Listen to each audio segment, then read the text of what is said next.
going to check it out on your page. Let's see, preparing to live stream the meeting.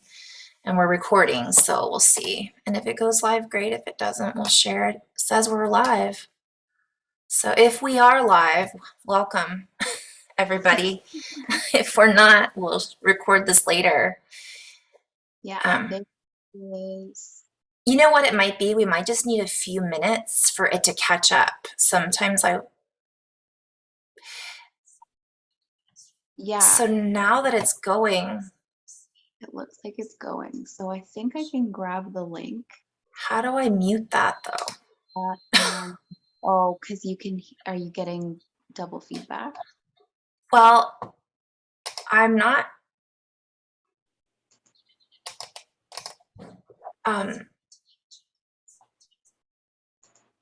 It's like a delay, so I heard what I just said a minute ago.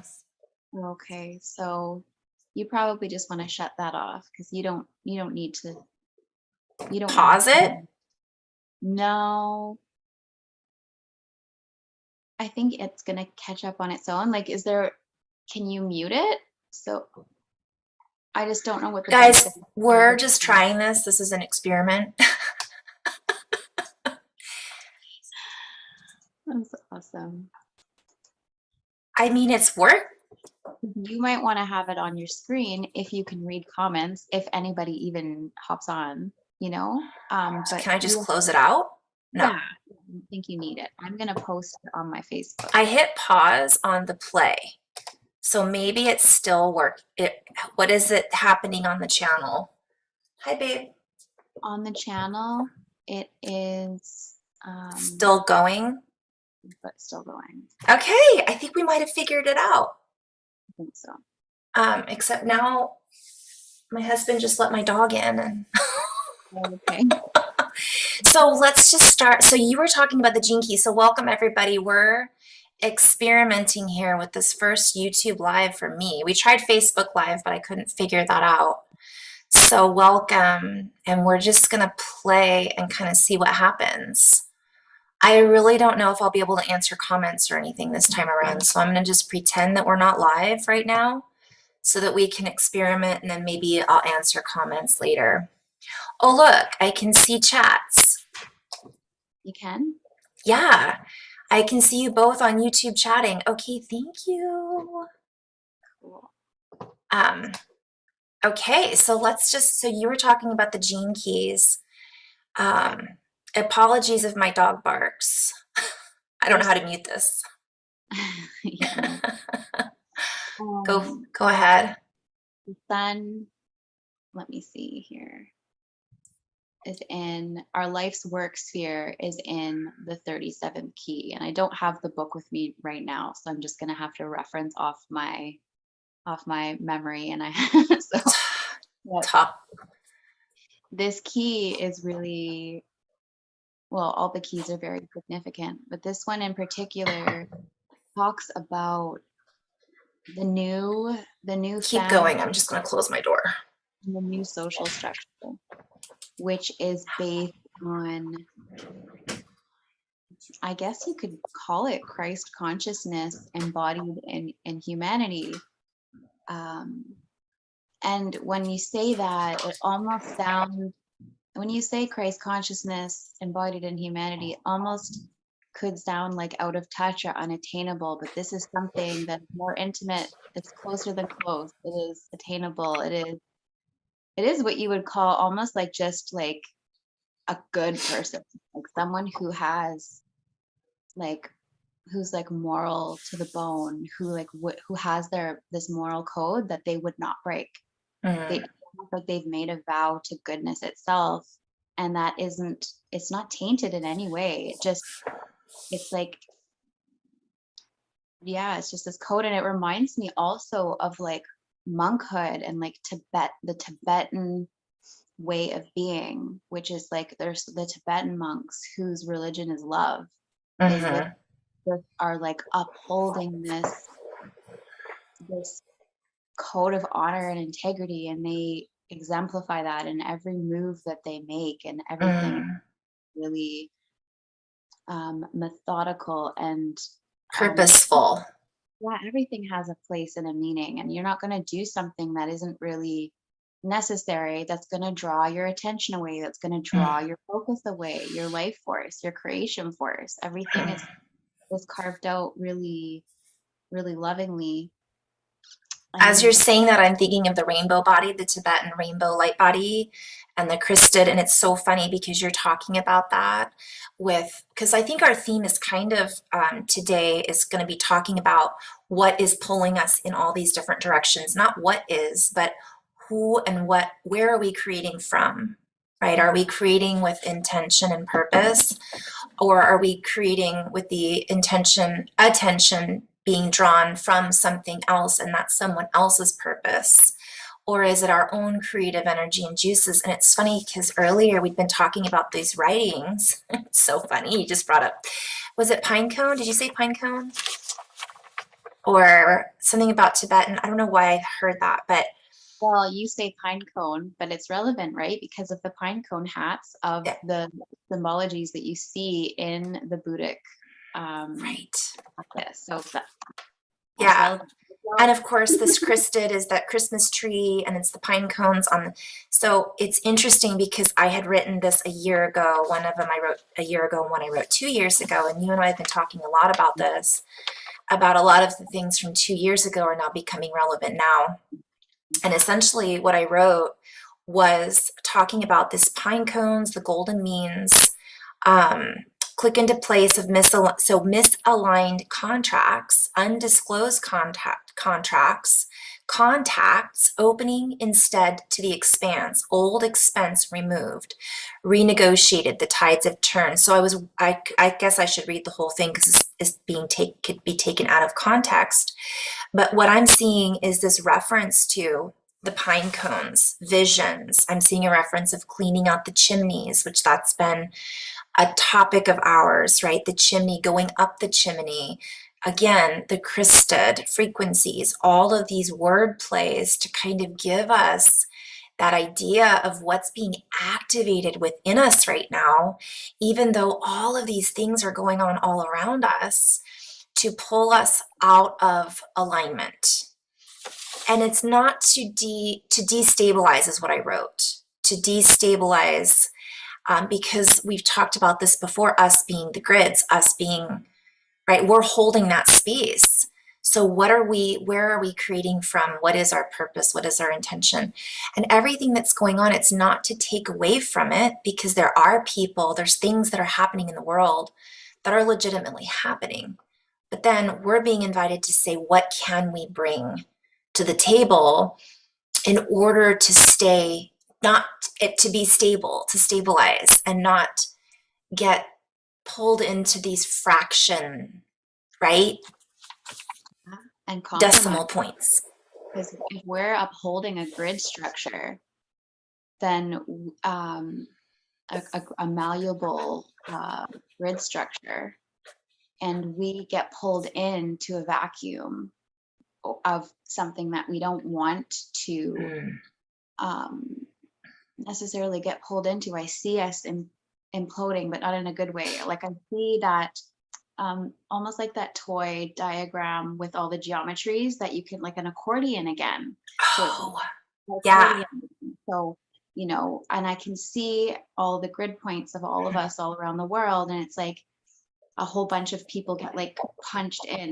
The Yeah. grid, you know, bends in all these different ways, and it's like, hold your space, hold your Yeah. space, hold your focus, steer the ship, steer the creation energy. So it's like we don't want to detach. We can't detach because we're not here to detach necessarily. We can't in this vulnerability, in this, and that's with the 37, and with the tenderness and Jesus as the archetype who Yeah. came to the world. You see him stepping down and walking with the world and going to the roots and the places that really need that seed, because it's like you're not going to go and plant the seeds with beings that are full of information already that don't think they need any work. You're going to go to the open, the vulnerable, and and the root. And that's another one that's been coming through, is we actually need to go to the root of this. We need to drive to the root. So we're doing that while still holding this open, expansive grid of us that is the frequency structure network that we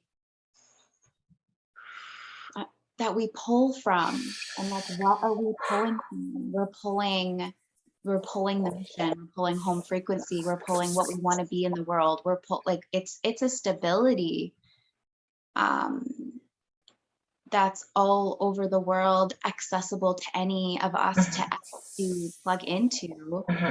That, you know, it is the real organic World Wide Web that's made of our own light body, that's made of our own energy, and it's a direct system. It's not there's no medium.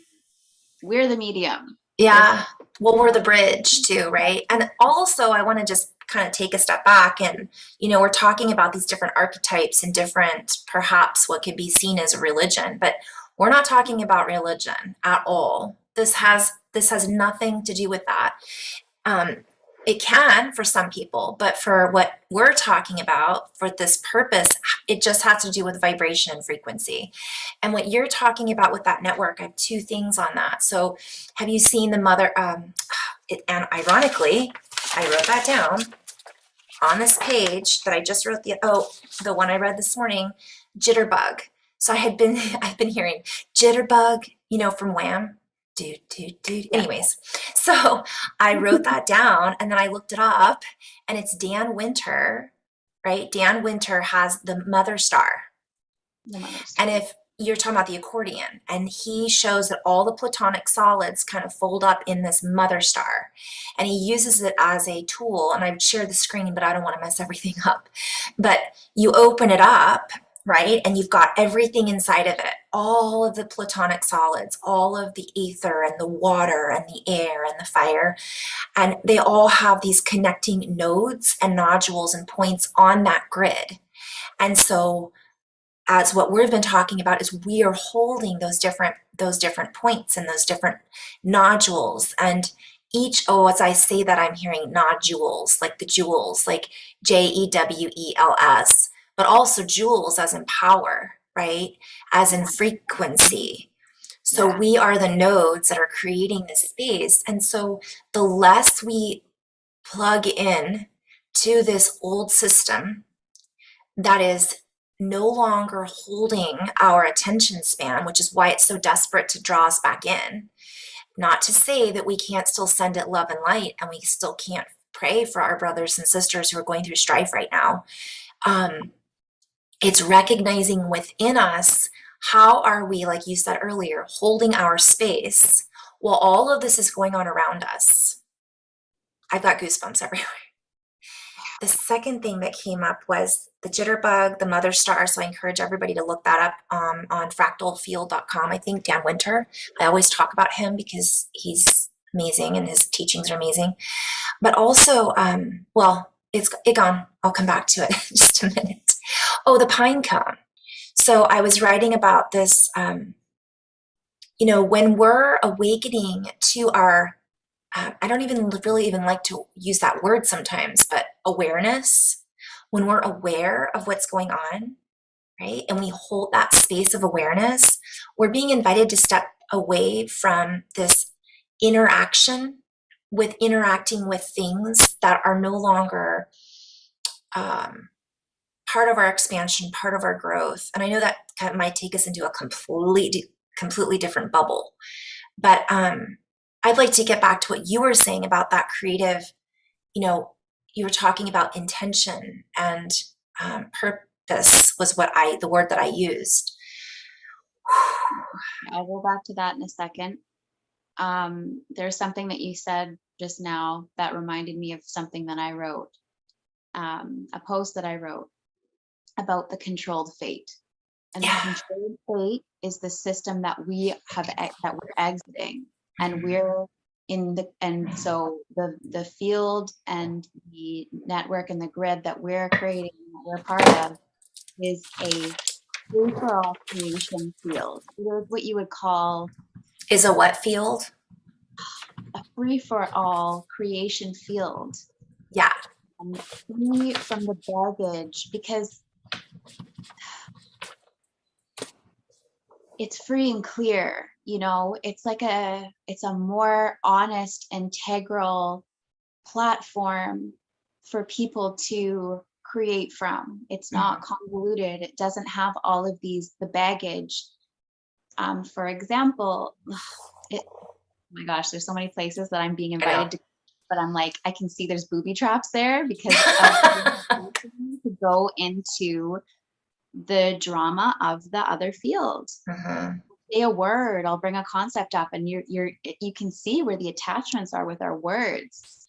So it's a free and clear field to create from a place of that hasn't been tainted with the history bombardment, really. Bombardment. The soul that comes down to this planet, and then it's like bombarded and backlogged with all of these histories and preconceived notions and stories and cultural baggage and all of that. And again, like, I'm getting pinged to this circus of controlled fate, and we like enter this circus, and all of a sudden what you are because of your skin color, or what you are because of this, you're born with these views, and it's like, I'm none of these things, you know? Yeah. As you're saying circus, I'm hearing circuits. So it's like you get into this area, and then your circuitry is drawn into this particular show that's going on. Whether the show is real or not is irrelevant. It has to do with how are we, again, creating and holding our space. No, or not, because there is an artificial reality that's the controlled fate. It's a controlled demolition. It's a controlled situation with real life implications, because we're in these bodies, and no matter if you're in an organically unfolding situation, or if you've walked into a manipulation simulation, and everybody's on it, but unbeknownst to you, you bring your energy in, and you're like, oh my gosh, there's an accident, there's people hurt, we got to do something. Meanwhile, it's all created. It's all created for an intention, and you're just this innocent bystander, and then you get pulled into this creation. So it's like, and participation with that, and support of that. And that. So it's a storm we are being swept up in is created. So think of artificial weather, think of artificial storms, think of like label any of it is attached to it. So all of this created. So from where do we create? From where do we participate? How to outcreate amidst the circus of controlled fate. And then if we want to go into the word fate, that brings us to Rome, and it brings us to the fates. And there's so many deeper meanings, if anybody's watching this right now or in the future, to what we're saying. Even what you were talking about earlier, Carrie, with the chimney sweep, and then Christmas, like Santa comes down the chimney, and you can also think of the chimney, it's like the hearth, which is the heart of your being, which is the fire, you're like the sacred fire of your being. It could be the column. So we speak in many ways. So I'm sure the people that watch your channel can understand that. Being that we're on YouTube, I think most people know. Right. And thank you, ladies. And like reference upon reference that interconnect to all of these stories that contain geometries and that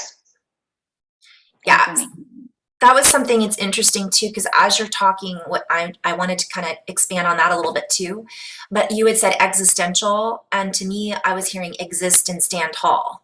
So it's like what are we existing in and stand tall in that as this kind of, and I don't remember what it was a reference to, but so an example of playing with these words, and a lot of this can have double meaning. That's why I like calling it double bubble, because it's like, what bubble are you going to go with? We can be a mirror of each other, but held within each of these bubbles are more more networks and more connection points into where we come from, our history, our experience, and connection to all kinds of things. But it's also the bigger thing, coming back to the chimney and coming back to, with all of this going on, many people are really becoming more aware of their gifts and abilities. So I keep getting that message. It's like trust in your gifts, trust in your abilities. But that is difficult to do in some cases when you're in a constant place of fear. And what is fear attached to? It's attached to doubt. It's attached to the root. Like you said, let's get to the root of the problem. Let's get to the root of why. I always like to ask that question, like, why? Okay, that's one layer, but what's going on behind that layer? Okay, why? And what it really boils down to, if you take everything out, and this is maybe just the deepest layer for me, is it's because we're creating our own reality from one perspective. And if you go deeper than that, it's because we have this innate ability within us to send energy like the mycelium, right? We've talked about that mycelium. We are that complete network through and which all words, energies, frequencies connect with each other. It's unseen, but it's seen, it's felt. And so there's a sense of desperation to lock on to our fields and frequencies, to pull us into this outer chaos. And so if we're not tuning into our own inner channel, our chimney, our heart, our fire, then we are tuning into our own inner chaos, which is something that's part of our human experience to work through, to process, to integrate. So this is where it comes back to, where are we coming from? What is our intention? And I heard somebody say, like, well, if you put an intention, you're not being present. And so we could see it maybe, but the presence is recognizing when we're being pulled into chaos. So you have to have that acknowledgement, right, in order to see where it is we're coming from or where we're being pulled into. I could go to so many different layers here. Intention for me, like I have my own words that I sort of program with meaning for myself. And so intention is like intend, tending within, and then intend. I always think of like tending to my own garden. Yeah. And then fear, false evidence appearing real. So it's like when we give in to false evidence appearing real, we are giving into the false reality, the false identity. And when you were speaking, that's what was coming through. And it was like, there's a effort for us to believe in the fear, the false evidence appearing real, and to engage with our false identity, our false identification, which comes with a backlog of misrepresentations. And again, there's like this whole thing about wanting us to buy into this false identity, which is funny because there's all this stuff about like these new IDs and like these, that plugs us into a digital system of monitoring. And it's like, we're experiencing these like fact checking when we know it's not fact. So this is like an invitation into a false reality that we don't want to support. We don't want anything to do with. So it's like, how do we, how do we transition? How do we bridge into that which we do want something to do with? And also the word trust for me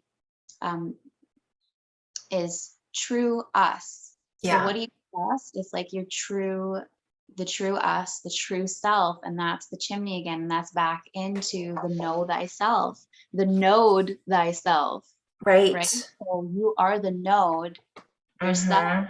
That node, be true, tried, tested, and true. As you've been tried against all of these trials of life.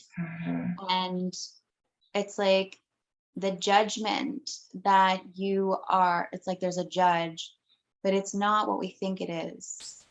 It's not what we think it is. The scales are within ourselves, and there is something that just the true mechanisms of that in which we really are, there's no lying. And that's again the 37 key. It's like, which is that Christed energy, which is just honesty. Like it's just honest, and there's a tenderness to it, and children are like that. There's a child quality. Like children are just honest, until they Yeah. learn how to, be dishonest, but they come out very Well, it's funny because as you're talking about this, so lots of things coming through. You're talking about the scales and you're talking about the gene keys. So I don't look at things like I don't read this things like other people do.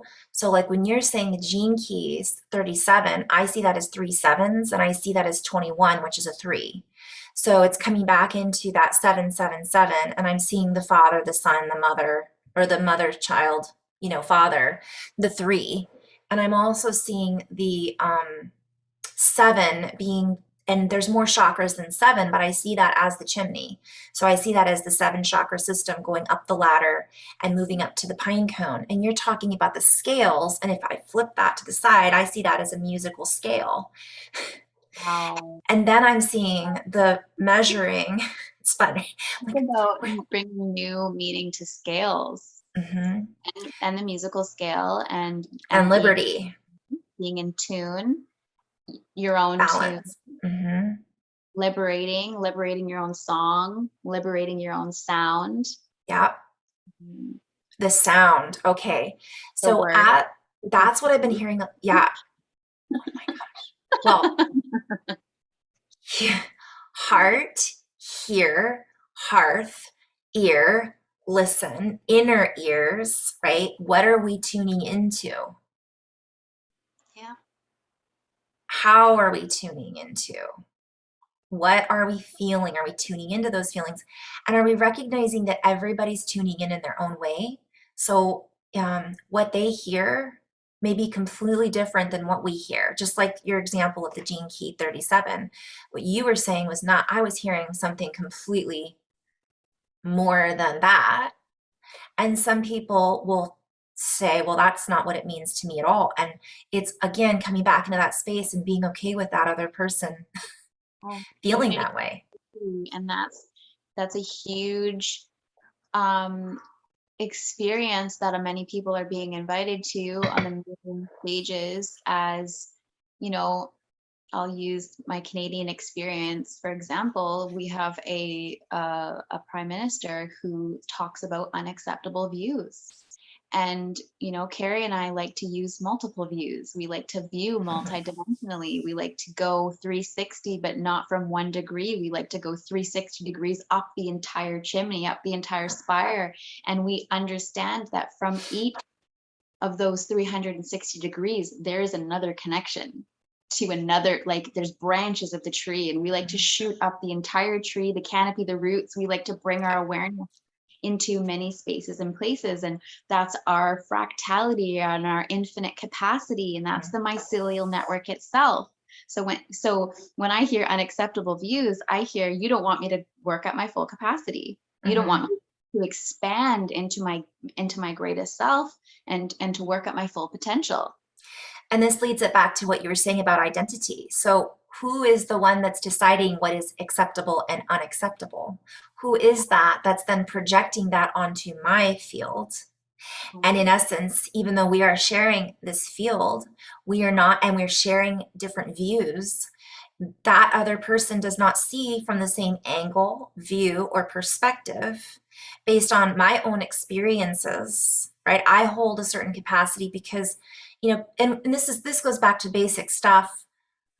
I had a certain childhood and upbringing. I had a certain religious upbringing. I had a certain parent situation. I've had certain relationship.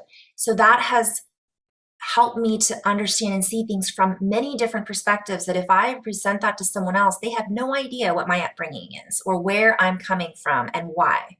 But ultimately, it's not up to that other person to then determine whether or not my perspective is acceptable or unacceptable.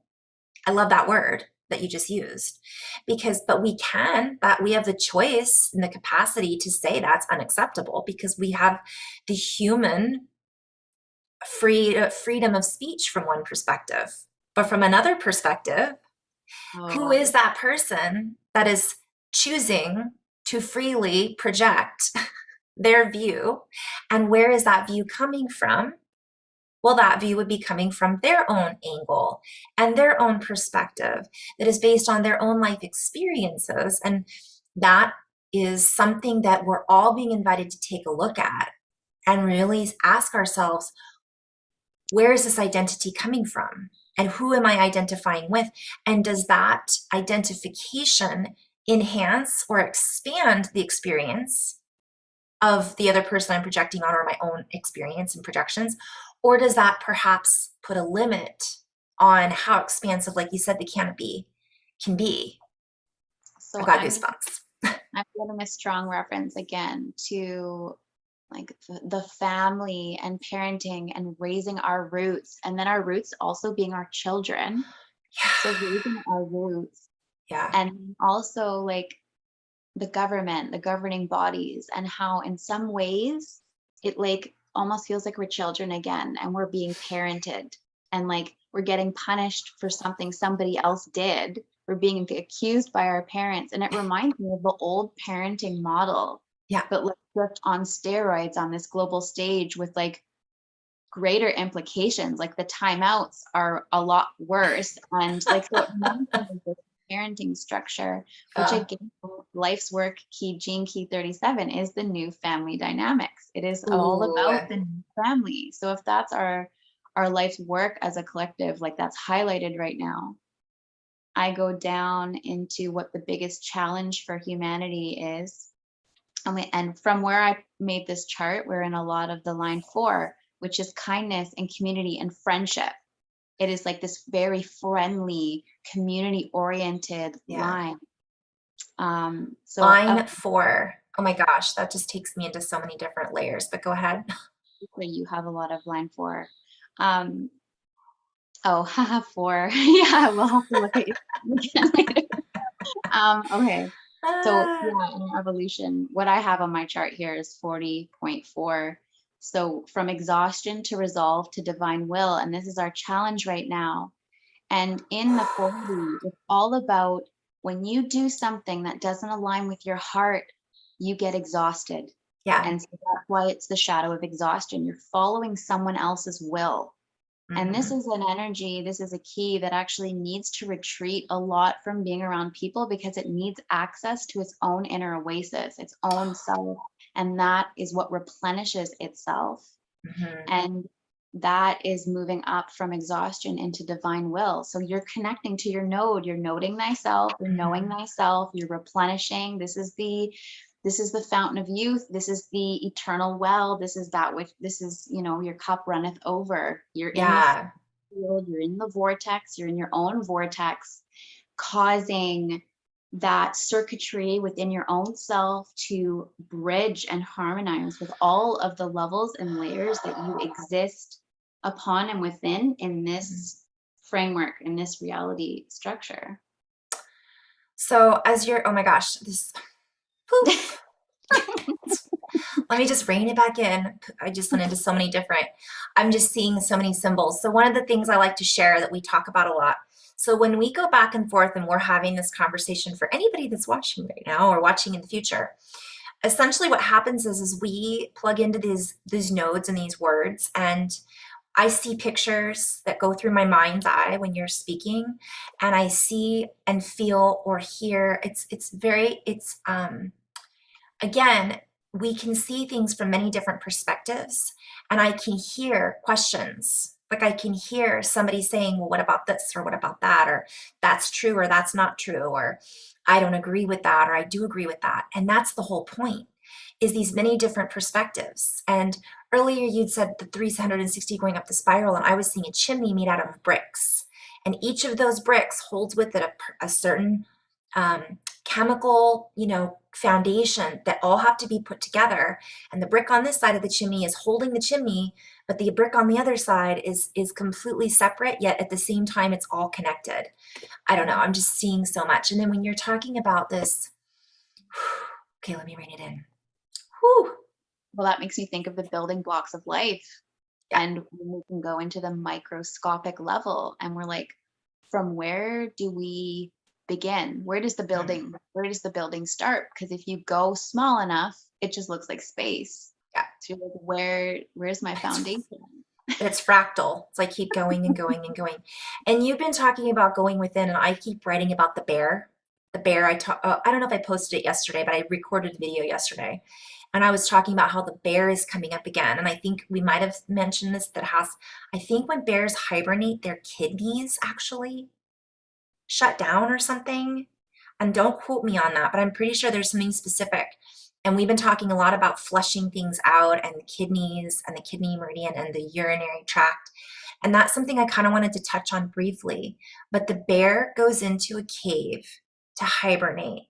It has to go within to pull away from and to restore its energy. And to also, what does it do? It utilizes all of the berries that it's been eating and all of the nutrients until when it comes out, it's like fresh, it's like clean. It utilizes all the fat it's been storing for the winter, and it goes into this hibernation. And I'm seeing that as I'm playing with that, I'm like hibernation to hibernation to hyper awareness. So we've got hyper senses. Our senses are heightened right now because of our pineal, our pine cone, this connection to all things. Yet at the same time, everything outside of us is also being hyperly hyped up. Adrenals. So, yes, adrenals. Fight or flight. People are just, it's like, you could say the network, the other sort of network or invitation to play in that field, it's like, it is a circus. It's an ongoing circus. It's a 24/7 circus that does not rest. Mm-hmm. So and now every time I'm going to say circus, I'm thinking of circuitry. It's a circuitry on steroids that doesn't let those who are participating in that circus rest. And it is causing adrenal fatigue and burnout and exhaustion. Yeah. And I'm just seeing like wired animals or people or whatever, whoever's in the circus is like wired. Yeah. But at the same time, wired. Which is what cortisol and heightened adrenals does. And guess what that throws out on us? It throws out our thyroid, our ability to then balance out our hormones and systems, our chemicals in our body. The rhythm, totally biorhythm. And that brings us back to the scales again. Yeah. And musical scales, out of sound, out of pitch, just a little bit off sound, and sound is creation. So when you're talking about that, I just think it's important to share something that we can all do, right? In order to balance this and to stabilize, because we can talk about what's going on all day long and recognize it. But I think that's the first thing is we're having this conversation just to bring it to up. We're bringing it up. Bring it to another level, you know. Acknowledge. When you come out of it and you go to another level or another vantage point, then you can look down or look and you're like, oh, okay, I see. So sometimes you have to remove yourself from it. Yeah. Keep that space, hibernate, like get higher. Yeah. Hibernate, but then use your own stores, digest, process, have that space. And I also think of the bear in the cave as like in the natural earth frequency, which is full of negative ions, where that, close to the earth, it's like you're recharging your battery, you're healing, you're repairing. But if you're so deeply interwoven with the story and the controlled circuitry, you're not going to repair the body. I want to play with that too. Yeah, it doesn't give you an overload, information overload, overload. But what you're talking about, I wanted to share too, kind of a funny side story about that, is we're talking about the circus and we're talking about clowns and we're talking about distraction and all of these acrobatics I'm seeing kind of going around and fireworks going off and heightened. But we could take that to the next, let's shift that perspective a little bit. We can see that as actually good too. Like a circus can be fun. It can be enjoyable. It can be entertainment. It can be entertainment. And clown chakra. Wow. Yeah. So, wow. I'm going to write that down. just So for yeah. so entertainment, enter, train. So you're being trained, you're as you enter, Mhm. and it's exciting, but it's also draining. Mhm. And there's a price. Mhm. You think the circus is free, but every time you enter it, you're paying a price. Those clowns will get you. Yeah. Well, yeah, well, you're paying in a lot of ways that you don't realize, and you don't realize that it's your energy that supports the circus. Yeah, right. You. So it needs to be just extreme. And people are becoming so desensitized these days that we need extremes to be invited into it. And we need extremes. It's like someone's poking the bear. That's wild. We're going into the bear again. Like there's this bear reference that keeps coming in. And it's like, don't poke the bear. But in this case, it's like they're poking the bear because they need to generate the energy. And we're the energy that generates Oh, for that's it. so funny. So, oh my goodness. Phew. Okay, I just went. I finally looked at some of the notes. I'm sorry, guys, I'm not keeping up. This is our first time doing it live, so I'm like I'm in such a space of poof that it's hard to follow any thought line right now. But I'm loving this. The Japanese, is it Koki chime has only 4 notes: earth, wind, fire. These are much purer notes than the classic system. I love that. So thank you for sharing that. Yeah, so, oh, and Roy Reif discovered that inside each cell there's a nucleus, and inside each nucleus another nucleus, and another, and forever. Oh my goodness. Well, remember, so whoever, and again, I'm not seeing all the names here, but Logan, so 15,000 so the magnitude, isn't it funny your daughter found that this morning or last night, the magnifying glass and the compass Yeah. all in one. The mirror. Yeah. Right. And it had all these different lenses on it. You could go really small or you could go really large. And then the Right. compass and then the So, mirror. yeah, right. I just see that as so symbolic right now. But I want to get back to the clown chakra a little bit too, because there is this idea. I mean, we could take that into so many different. So you can either be afraid of clowns, they're kind of creepy and scary, or you can see the laughter and the fun behind them. They can represent so many different things, but ultimately it's being to laugh sometimes in the face of fear and being able to allow that energy to shift from one energy into another. Make light. Yes. We can get out of it through laughter. That's a processing faculty of us. Yeah. You know, if you can't shake it off, if you can't cry and tremble, laugh it off. Laugh in the face of danger. Yeah. When you're saying clown chakra, I was thinking like clown shakya. Right. Like shock value, the value in shocking, and what is the value in shocking? And it's like, we are the value. So we need to value ourselves and understand that our energy is the currency. Yeah, and that's something we could, that's, holy moly, we could go into so many different layers of the bubbles on that one. Oh my gosh. But thinking about that earlier, you'd said it's like we're being kind of disciplined right now. And I keep seeing somebody with a ruler, literally a yardstick, whacking us. So we're always like, when are we going to get, hit with that yardstick? The circus of the guy circus that is like whipping everyone to get to their performance and like study their role. Yeah. And I'm hearing measuring up. So, but the funny thing is, it's our currency. So again, it's coming back into, it's not to say that we're not going to see some things and something awful is going on in the world and we're just going to laugh it off. That's not what this is about. This is about so let's say we're a human and we're experiencing feeling for our fellow humans. That's humanity. I've cried several times this week for my fellow brothers and sisters. And I feel into that human experience of having compassion and love and appreciation. But at some point, I have to still be able to pull that energy back in and center in my own field. Otherwise, I am torn into that those pieces. And I've given a piece of me to that. And I have to call that back at some point because I still have my wholeness that I have to come back into.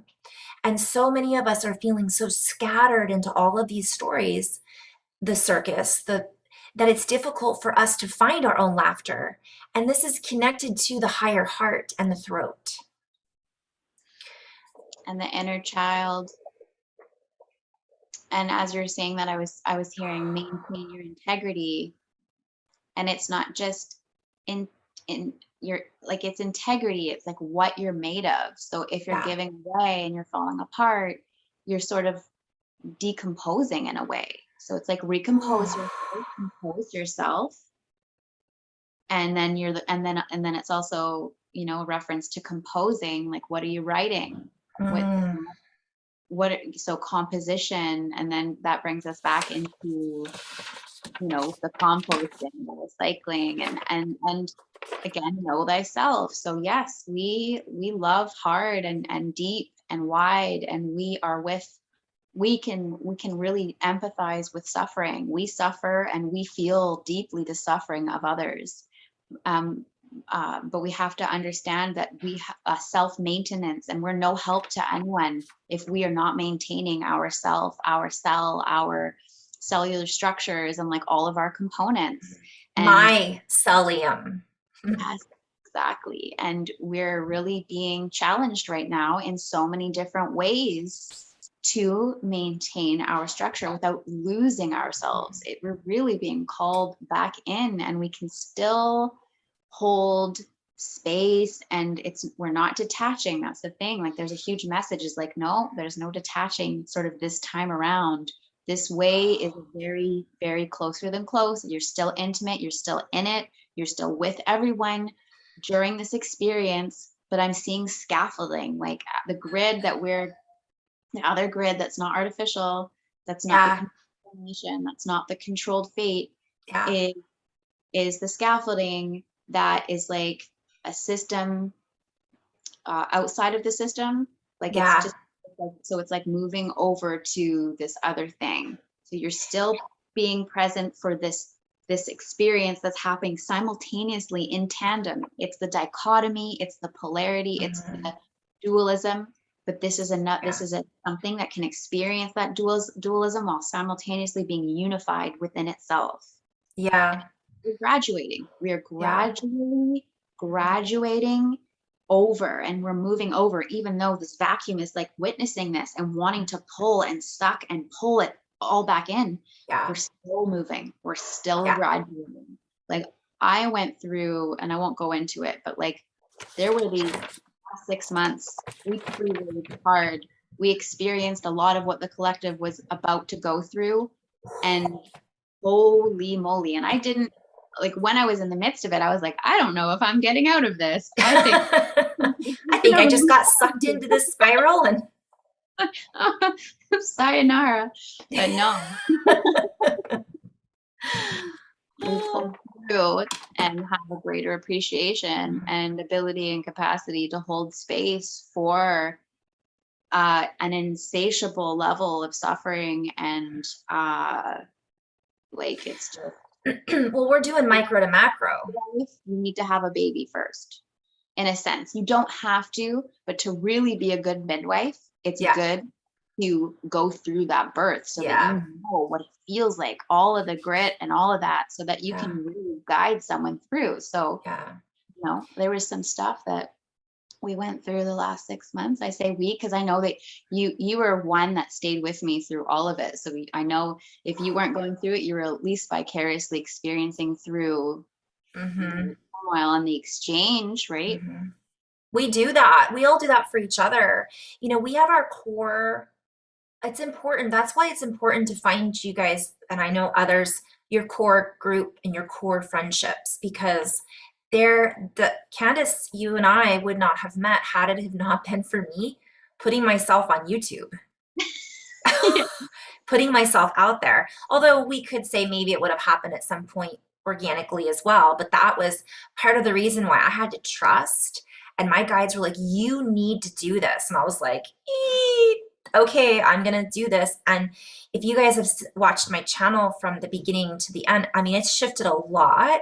I mean, it went from me making all these weird noises, which I still do, but it's like I've changed, grown, right? You've changed and grown. We've done this together through our friendship and other friends that, you know, we've made friends with Jess, which is this tight group now because of this. But the reason I'm sharing that is, oh gosh, I could go into so many places, but one is trusting that we do have support systems there. And sometimes it takes us putting ourselves out there and speaking our truth in order to make those connections with the other mycelium. Because we sometimes think that we're alone in this. And then I wanted to go back into that space of, which is part of the reason I started doing this channel too, because of everything I was going through. I thought, I can't be the only one going through this, having these experiences. And in addition to that, it's that, oh my gosh, I keep hearing growth potential, like Wow. growth potential. It's like we're growing together, and we've learned and discovered how important it is for us to talk with you and I about what we're going through. And you have your group of friends that branches off too, and I have my group of friends that branches off.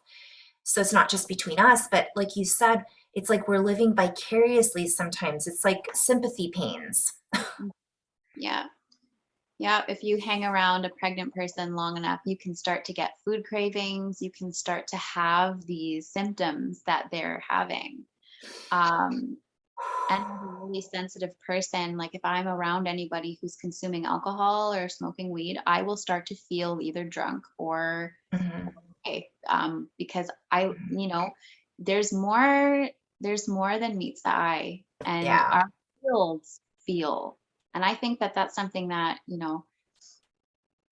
our fields, our energetic fields Yeah. feel. And Right. Feelers. psychic information. If I I go sit just, yeah. beside somebody, I'll pick up on their thoughts through Yeah. their field that Yeah. they're literally pumping out. So I'm not going inside your head and reading your mind. I'm feeling through your field, and I'll just say something and you'll be like, whoa, like I was just thinking that. Mhm. Well, you sent the file over to me. Yeah. I downloaded that a minute ago. I just wanted to pop on. So Josh, that's CJ on here. Josh, nice to see your name pop up. He was asking, can you talk more about feeling the collective first? And by the way, Josh was the one I told you about, Candice, that did the bilocation Okay. seminar, which I couldn't make yesterday because I had company, but I'm going to go back and watch the downloaded version of that. And I'm excited to participate in that. But yeah, let's talk about that because I do think it's valuable. We do feel pre-waves, right? Is what we call it sometimes. And we're like, oh, well, even now, you and I were writing about this stuff 2 years ago. Yeah. We were on fire 2 years ago, and we keep getting the message, go back to what you were writing about because it's happening now. Yeah. So you, and I guess me too, are long forecasters. Mhm. And yeah. Just Well, when you say long forecasters, basically what it looks like to me is a wave. the weather And front, yeah. large field. We're feeling a field from the future that is sending ripples backwards. Yeah. Beautiful. And it's all happening in real time. So it's fields upon fields upon fields that we're feeling through our telomeres, I guess you could call Yeah. them, if you want to get into that about it. Gossamer threading.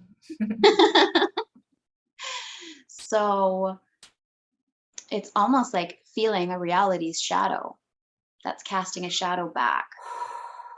And so when you say shadow, I see that as not a negative or a positive. I see it as a certain Infinite. amount of density, a certain amount of creation, and I see it force.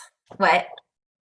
Foreshadowing, like in a story, like all of the sudden it's giving away what's going to happen, and that's deja vu, and we have that, and we've had that for our whole lives. Our future self is constantly telling our past self stuff because there's a lag time, but there's a constant stream of interconnectivity, infinitely inward and infinitely outward, where all fields meet. I think it's kind of cool to talk about that too, because I know a lot of our fellow light workers and people who do tarot and you know, we've talked about this, people that do like what's the word I'm looking? Intuitives, basically. I mean, you and I consider ourselves intuitives. We use our work intuitively, whether it be through healing or connecting with each other or our writing or foreseeing what's happening in the future. But there's a couple of ways of looking at it. Number one, the way that we see it is we're feeling into a particular collective of energy. I call it a potential. Or we could say that it's already kind of been created because you said it ripples back from the future and we're feeling into it. But I think this is really kind of important. We can feel into it. And because we're experiencing it now, we're able to feel into what that potential might be.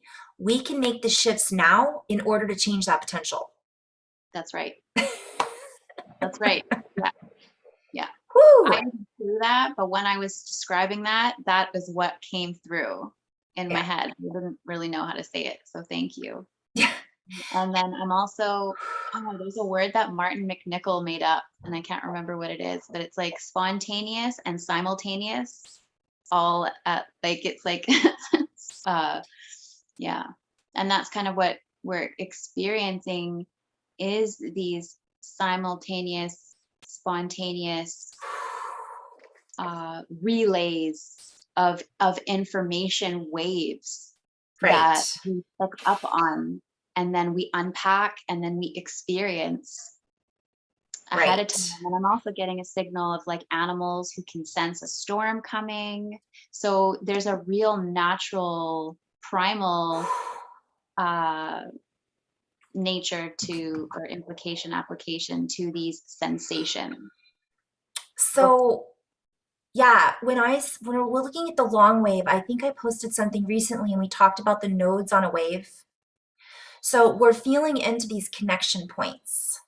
And I'm going to roll this back into when you were saying the root, right? If you think of a wave that doesn't end and it's just this long wave, you can feel into sometimes the root of these potentials. Does that make sense? I'm the root cause, the because, the original cause. And I'm also hearing, it's almost like where a bomb was dropped that created a sound wave that just went.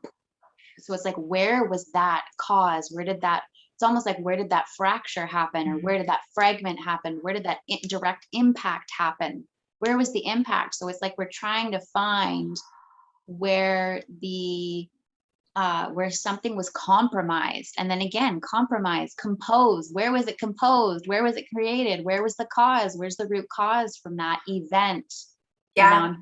Horizon. Event horizon. I know I was hearing that too. Event horizon, cause and effect, right? Cause and affection, moving back into compassion, moving into this place. Oh my goodness, I just went poof again.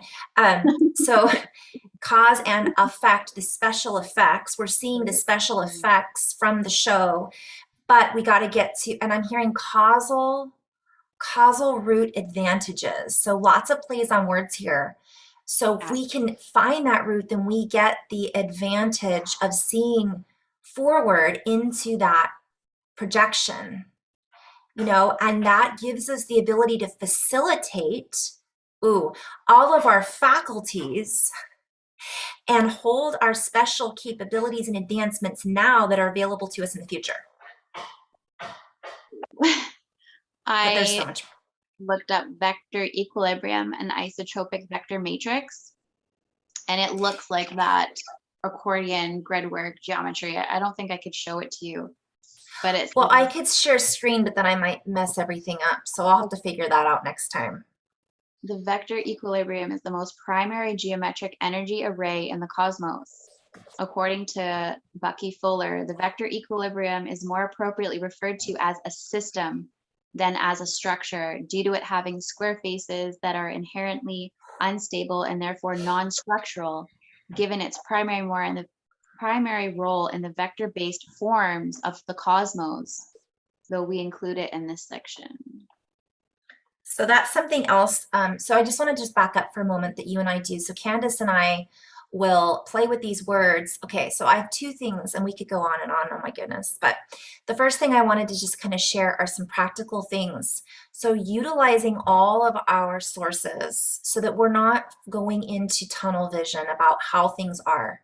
It's recognizing that there's more going on behind the scenes and pulling ourselves back into stabilizing our field so that we can be our own spin, be our own tornado. So I just really thought it was important to just kind of bring it all back into center and recognize that's what we're kind of talking about, but we're sharing our many different experiences and perspectives so that, because everybody's going to have a different way of calibrating. Everybody's going to have a different way of communicating with their environment, with their future versions of them by looking at the past or feeling into all of these different parallels, if you will, or fractals.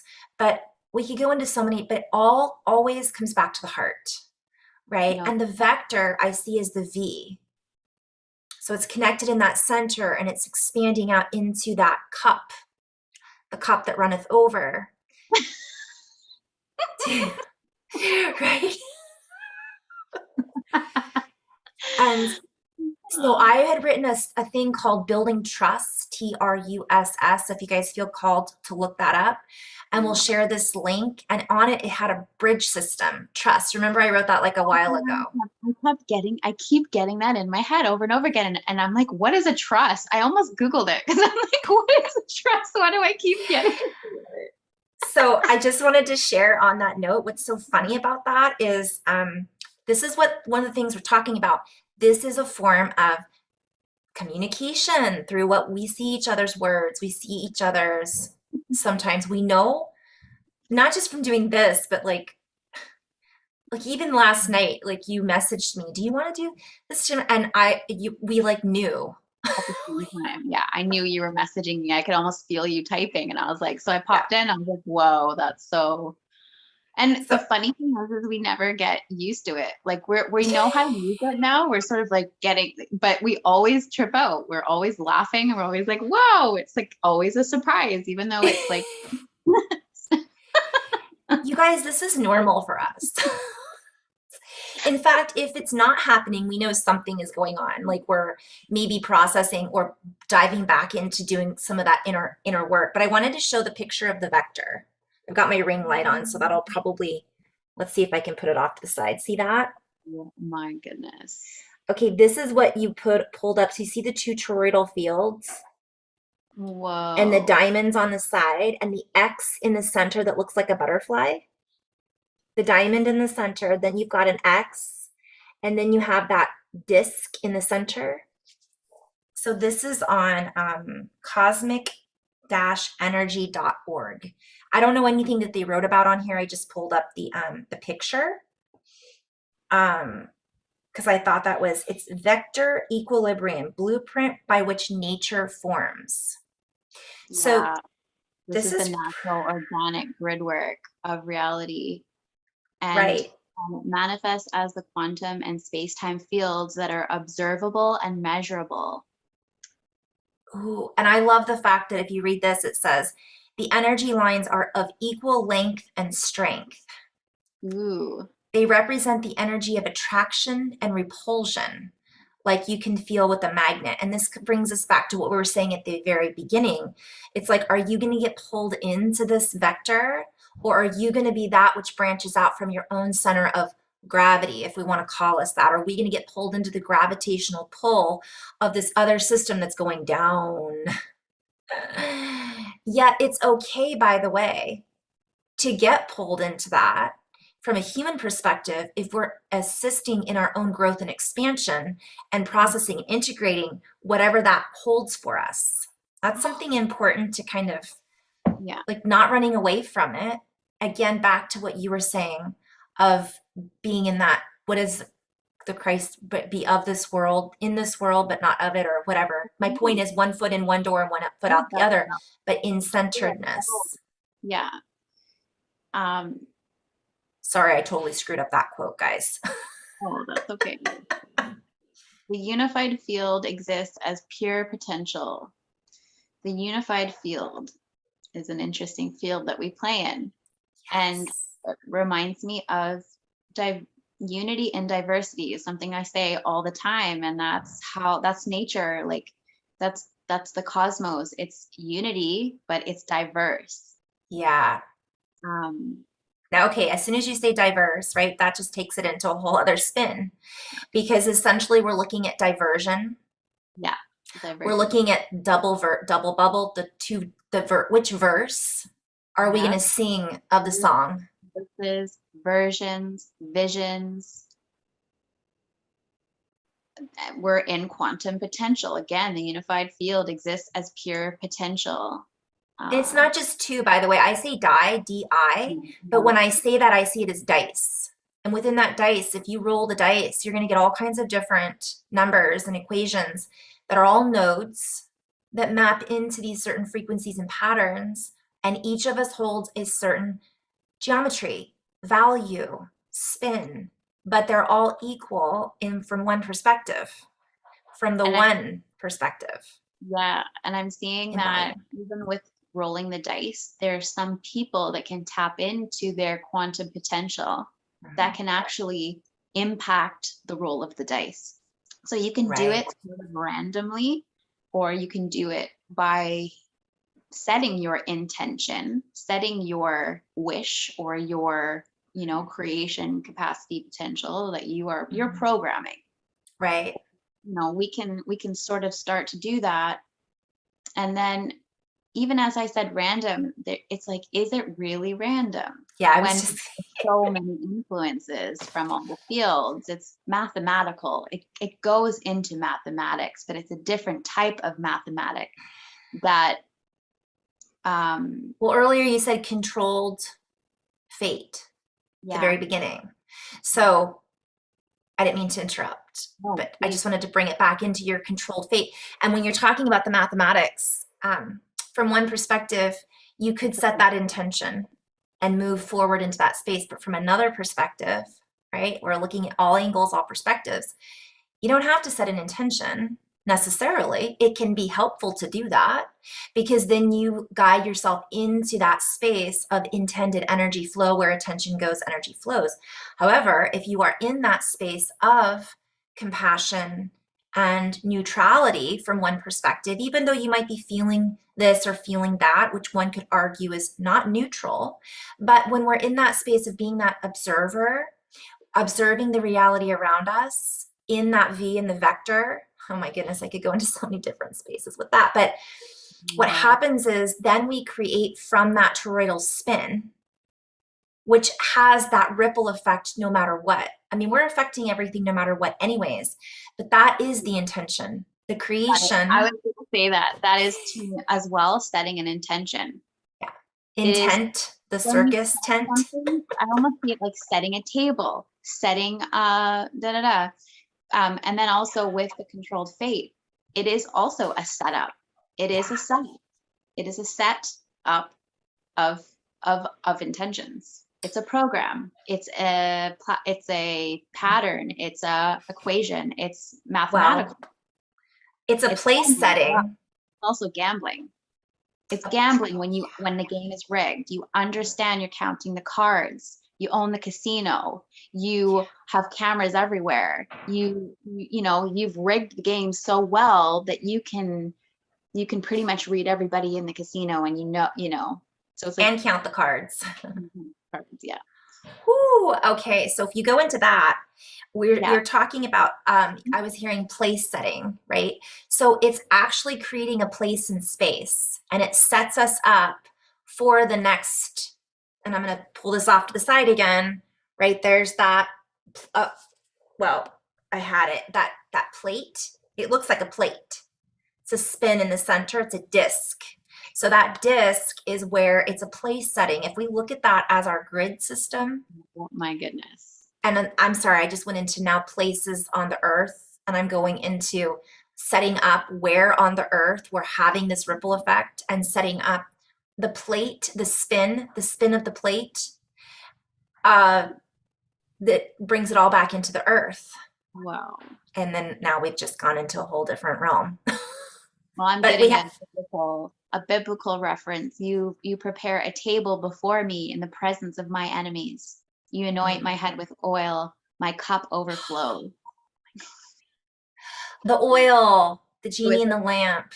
table in the presence of my enemy. It's preparing, it's setting the scales, it's the harmonic sound, vertical and horizontal. It's preparing the field.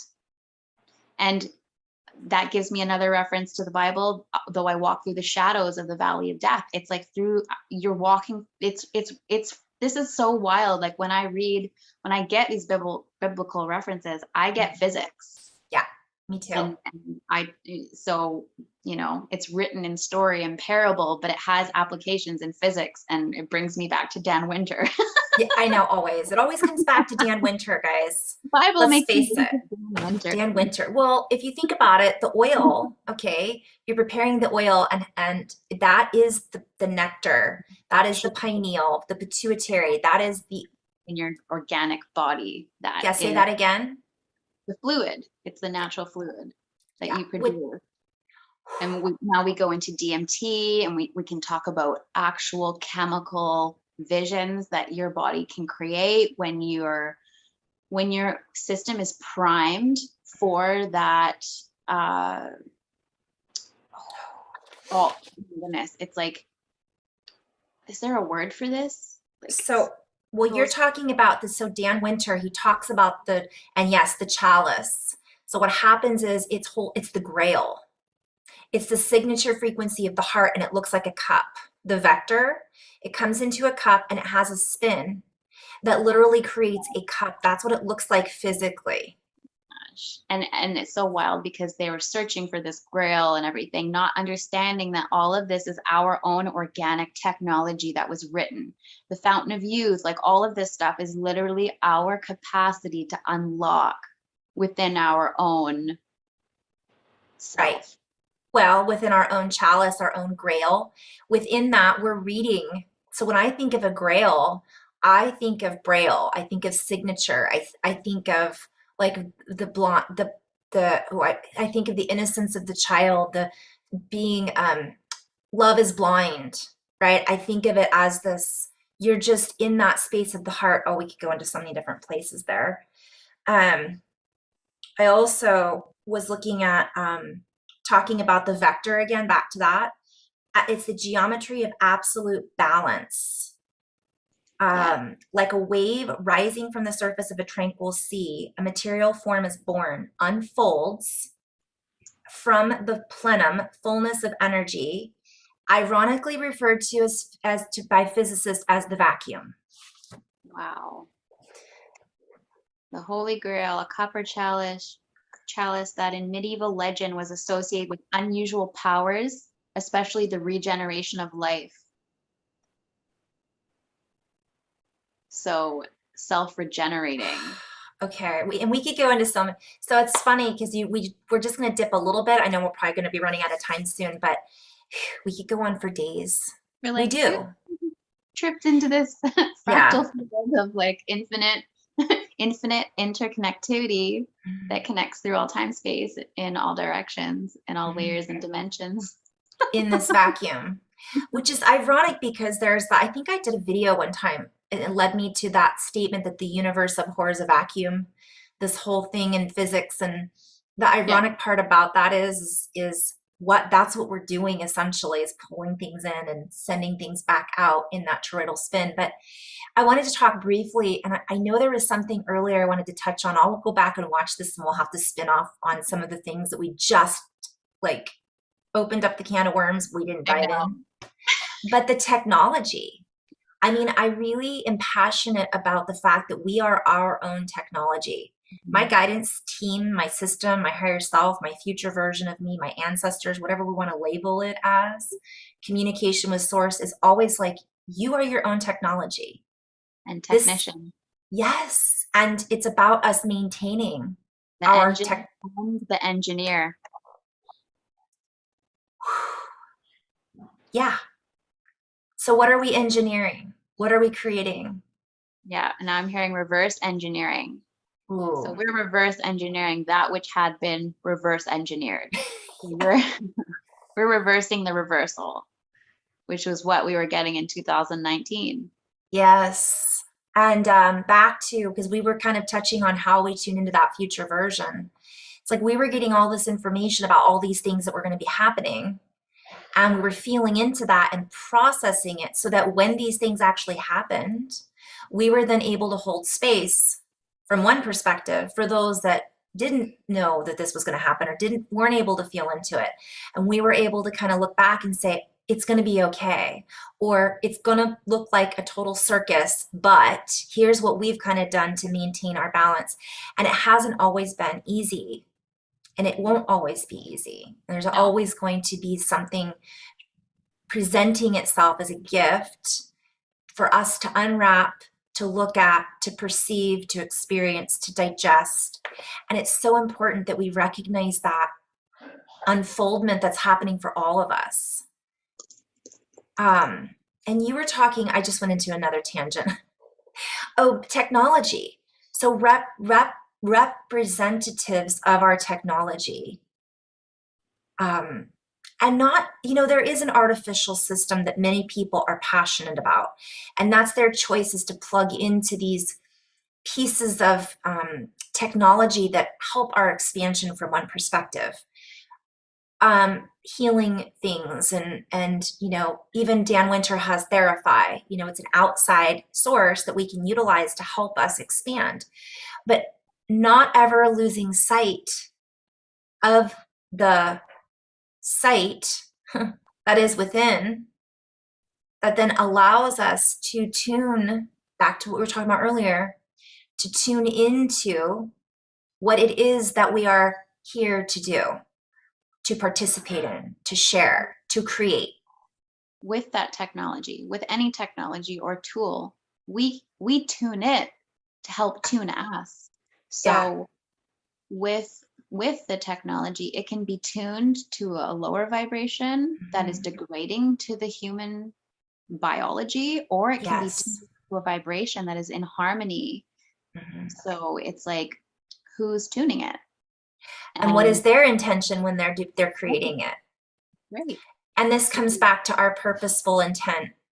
And maturation, we are maturing and we need to mature as a human collective, deeply not in a mature in the sense of awareness and understanding different intentions and understanding what our responsibility is. We can't just coast. We can't just go on autopilot and then complain later. That's not acceptable anymore. And it's actually becoming dangerous for us as a race to check out.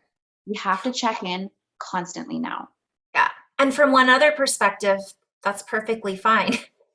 It is. Then from another perspective, though, again, that's if we want to allow the old creation or somebody else to create for us. And that's, that's maybe the old tune or the old experience that we have enjoyed for however many thousand years. Yeah. Being in sort of like a quantum collaboration, collaboration, where it's just like circumstance after circumstance hits us and we really feel what really living is hard. And it's like, it's like all this stuff, but it's like, okay, you guys done playing that way yet? Because there's another way of co-creation. There's another co-creation that's asking and inviting. And again, that saying it's all good can be infinitely true because energy never dies. It just changes form. So you can extract from whatever the experience is, but it's like, do you want to create something more exciting? It's like, you can look this way and you can see this like apocalyptic, or you can look this way and it's like, don't you want to create this utopia? Do you want to start walking towards the humanitarian utopian collaboration that has the essence of the, I want to say the 37th gene key, but that might not mean anything to anybody who doesn't know what that is. And even the Christ consciousness, some people could, when that word is said, some people just feel that that's so unattainable and unapproachable. But again, it's deeper than deep. It's what you're made of. It's literally just cracking open your infinite potentiality and your true identity, really. It's not your false identity. And it's not the doubt and all of these, mind programs that have been sort of plaguing the human system. It's Well, something. also there's people that will hear that Christ consciousness and they'll have a limiting belief on what that is.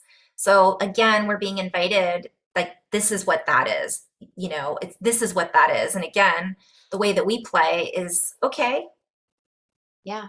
what else could it be? Yeah. So it can mean many things. I'm sorry. And what else can we make of it? Like, Yes. it's never just one thing ever.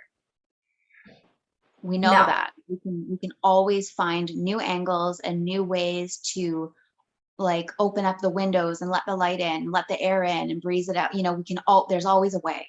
We can find it. We are the way. We are the way that is the infinite potential. We have access to that. Yeah. So where we find ourselves, we know there's a way. I keep seeing us with these gifts, and then we get these gifts and we open them and then we wrap them back up again. And then like a year later, we open them again and it looks like a totally different gift because we're this completely different person. The first time we opened it, we saw, and then the next time we opened it, we're like, wow, I didn't even realize this was in here, or I forgot about that. And I feel like that's kind of what's happening for a lot of people right now, metaphorically. And there was also somebody, there's Katie. Kay said friendships, relationships, vessel, our body, right? That will allow us to travel beyond what we know and create it with high frequency, beyond what we know. I love that. Thank you for sharing that. And then also Fountain of Youth. Yeah, only pure love. I liked the V shape, the lower triangle, half of the Star of David, the upper is fire. So all of this is geometric code essentially too. So everything speaks in mathematical numbers, but those numbers are sound. Those sounds are frequency. We're going back to the scales. They're a harmonic frequency of each of our soul signatures. Like I love to call these like soul signature Sunday, like let's talk about this soul aspect and how each, you had brought up the word earlier, diverse, and we talked a little bit about diverse versus diversion, right? So we have all of these diverse frequency sets that are held within each of our individual experiences and potentials. So honoring that in each other is so important right now. And again, like you're saying, we could move towards this space of utopia, or we could move into disarray, right? So what are we working towards as a human in our vessel, in our ship, which we had that huge flow on ships, right? In our skin suit, how are we interacting with our environment, with one another? And in how are we moving? We talked about the void space of creation. I mean, we could go so many places. I guess we're going to have to wrap this up at some point. I'm hearing harm or harmonize. Yeah. Harm or harmonize again, which is the diversity and unity. And it's all the sounds. It's the low note and the high note and the midway and everything in between, all in an orchestra. And the purity is like, there's within the distortion, right? Because sound and then can create distortion. Within the distortions, there can be like a misrepresentation of what low means or what dark, because dark is beautiful and low is deep and rich and goes through your body. Like when you hear those low ohms and everything, it goes deep into your cellular structure. So there's something about the deep dark and the nighttime energy and all of that stuff that I would say is like really good. Yeah. And then there can be I'm hearing reinvigoration of what it means, reinvigoration of what things mean, to get a new perspective, which isn't new. It's a renewed, true perspective. It's like cleaning off the cataract or like the film. Oh, that's so interesting. So I've been doing a lot of energy work with some of my clients in person, right? And that's exactly what I've been doing, pulling this thing off of people's eyes. And it literally, in my third eye, it looks like film. It looks like this thing, and I've been pulling it off and just sending it up the ladder, essentially, to be Um, reinvigorated, you what? to be reinvigorated, to be resourced. Yeah. So if you go into, I keep hearing vigoro, vigoro, vigoro, like, right? Vigor, right? This and vibrancy. And so essentially utilizing what we have at our disposal right now in order to create that. And what we can do by doing that is we'll just kind of end on this note, I think, getting back to the basics. Everything that's going on around us, right? This is the only reason I ever called is keep it simple. Come back to the simplicity of appreciating humanity, appreciating the air that we breathe in Mother Earth, and sending out our heart frequencies to one another, to those who are in spaces and places that they are not necessarily able to see what we can see, and not judging them for being where they are in that vector, if you will, recognizing that everything is connected. So we can do that with focused intention, with our ability to acknowledge where each person is at. Doesn't mean we have to understand. It doesn't mean that we have to fix it, because ultimately that isn't necessarily what we can do.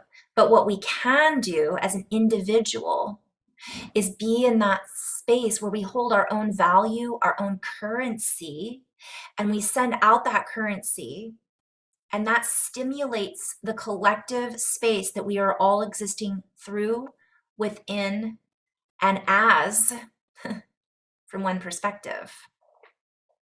So I'm just going to sit, if we want to just sit and kind of send that out right now and set that intention, and we're going to invite everybody who's still watching just to kind of feel into the heart space, setting that intention to just really, I'm hearing localize, vocalize that intended currency to all of the places and spaces on earth, in the water, in the air, in our bodies. And it's almost like you can hear a sound come out from that. And compassion, appreciation. That's it.